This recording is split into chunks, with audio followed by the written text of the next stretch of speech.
Mari izlik ditagih 300.000. Ya ampun mas, makanya sesok menelak enek wong wedok nang pinggir dalan kuwi aja sembarang nyangking ya.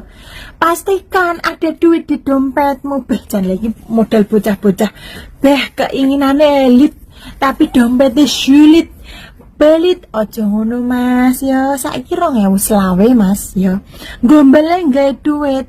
Lek sekiranya sampean gombal ora gablek duit wis rasa gombari tek. Lek pengen cilik garek diklucu dhewe mas, tangane sik genep loro to. Sesuk meneh ditakoni dhisik.